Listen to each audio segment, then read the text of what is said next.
Breaking news చూస్తున్నాం. తెలంగాణ రక్షణ సేన అధ్యక్షురాలు కవిత అరెస్ట్ అయ్యారు. ధాన్యం కొనుగోలులో ప్రభుత్వ నిర్లక్ష్యాన్ని నిరసిస్తూ పార్టీ కార్యకర్తలు కలిసి సచివాలయం వద్ద ఆమె ధర్నా చేపట్టారు. రాష్ట్ర ప్రభుత్వం రైతులను చిన్నచూపు చూస్తుందని, అన్నదాతలను అరిగోసలు పెడుతుందని ఆరోపించారు. రాష్ట్రంలోని అన్ని ప్రాంతాల్లో కల్లోలో ఉన్న ధాన్యంతో పాటు జొన్నలు కొనుగోలు చేయాలని డిమాండ్ చేశారు. ఈ నేపథ్యంలో పోలీసులు ధర్నాను అడ్డుకునే ప్రయత్నం చేశారు. దీంతో సచివాలయం రోడ్లో ఉద్రిక్తత పరిస్థితులు కనిపించాయి. అనంతరం ఆమెను అరెస్ట్ చేసిన పోలీసులు ఫలక్నామా పోలీస్ స్టేషన్కు తరలించారు.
ఇవాళ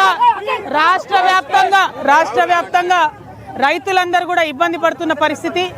ఏ జిల్లాలో చూసినా వడ్లు కొనకుండా రైతులు కల్లాలలో ప్రాణాలు విడుస్తున్న పరిస్థితి.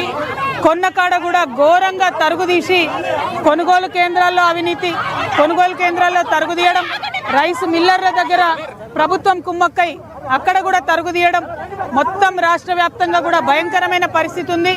కొంటామన్నటువంటి వడ్లు కొననటువంటి పరిస్థితి ఉంది, జొన్నలు కొననటువంటి పరిస్థితి ఉంది, పొద్దుతిరుగుడు రైతులకు అన్యాయం జరుగుతున్న పరిస్థితి ఉంది. ఎక్కడా కూడా ఈ రాష్ట్రంలో రైతులంటే కనీస మర్యాద గౌరవం లేనటువంటి పరిస్థితి ఉంది. ఈ రాష్ట్ర ముఖ్యమంత్రి గారు గత 2.5 సంవత్సరాల్లో ఒక్కసారి కూడా వ్యవసాయ శాఖను కనీసం రివ్యూ కూడా చేయనటువంటి పరిస్థితి ఉంది. మరి అటువంటి పరిస్థితులలో ఈ రాష్ట్రంలో రైతులకు కలెక్టర్లు అన్యాయం చేస్తూ ఉన్నారు.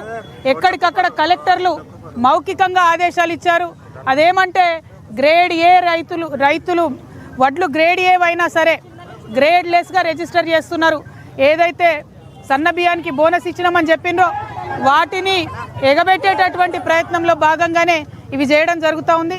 మేము డిమాండ్ చేస్తున్నాం, అన్ని చోట్ల కూడా కల్లాల్లో ఉన్నటువంటి వడ్లను వెంటనే ప్రభుత్వం కొనాలి.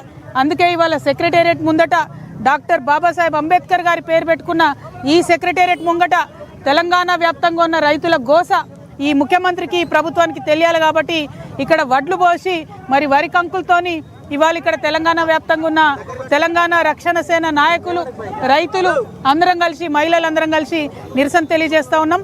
ప్రభుత్వం తక్షణమే వడ్లు కొనాలి, పొద్దుతిరుగుడు పువ్వు కొనాలి, జొన్న కొనాలి.